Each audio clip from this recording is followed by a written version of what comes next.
I never planned to call off our engagement that night. I had imagined raising my glass to our future, celebrating the life we'd been carefully building for 3 years. But betrayal doesn't come with a warning. It slips in quietly, hidden behind laughter, whispered corners, and the one person you trust most turning you into a punchline. The party was already in full swing when we arrived. Warm lights spilled over the terrace, glasses clinked, and people danced barefoot on the lawn. She squeezed my hand as we stepped inside, her silver dress catching the light and drawing every gaze. I felt proud, proud she was mine, proud that in a month she would be my wife. "Just relax tonight, okay?" she said, brushing a kiss against my cheek. "No overthinking."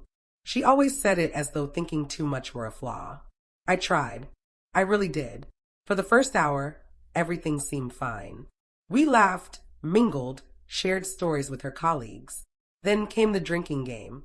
One of those harmless-looking party dares that starts light and ends with someone exposing something they'll never take back. The question that set it off was simple.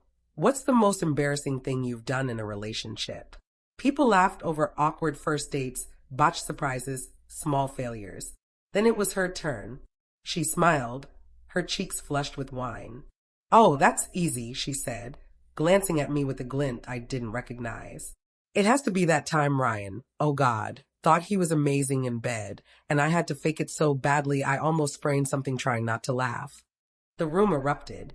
At first, I couldn't process it. My name hung there, raw and exposed, every pair of eyes fixed on me. My throat tightened. She was laughing too, a loud, carefree laugh that didn't belong to the woman who used to tell me I made her feel safe. It wasn't just what she said. It was how she said it. My vulnerability, our intimacy, turned into a weapon for her amusement. I forced a smile, the kind you wear when your soul is shattering, but pride won't let it show. "Wow," I said flatly. "That's one for the books." The game moved on, but my heart didn't.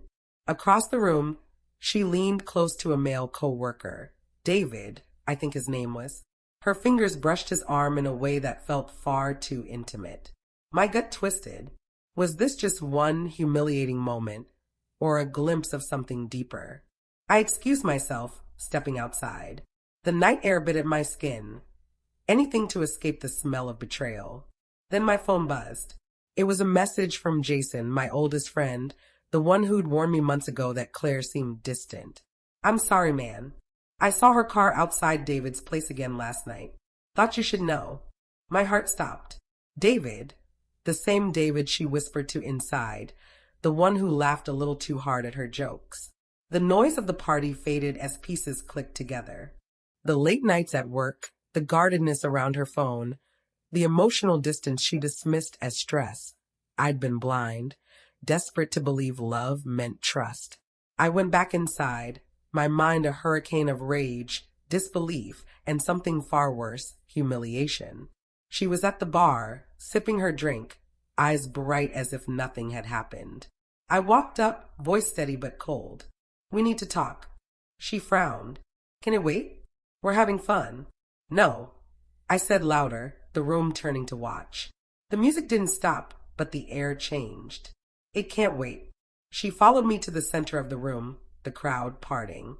My hands trembled not with fear, but from the weight of what I was about to do. "I loved you," I began, voice steady despite the roaring in my ears. "I trusted you. I planned a life with you. And tonight you made me a joke." "But worse," I paused, locking eyes with David, who suddenly seemed very interested in the floor. "I now realize I've been a fool far longer than tonight." Her face went pale. "Ryan, what are you talking about?" "David's apartment," I said, each word sharp. "How many late nights were you really working?" A murmur ran through the crowd. David shifted, drink trembling in hand. "That's not what you think," she stammered. "Ryan, please, can we not do this here?" "No," I said, my voice breaking for the first time. "We're doing it right here because you had no problem humiliating me in front of everyone. So now I'll return the courtesy." I pulled the ring from my pocket. The one I had chosen after weeks of planning, the symbol of forever I now saw as a burden I should never have carried. "I can forgive mistakes," I said quietly. "I can't forgive cruelty. And tonight you showed me both." I set the ring on the table between us. Whispers filled the air. Her eyes welled, but I couldn't tell if it was guilt or the collapse of her perfect image. You're ending this here, she whispered. Yes, I said. I'd rather walk away broken tonight than spend a lifetime being laughed at by the woman I was supposed to marry. And with that, I left.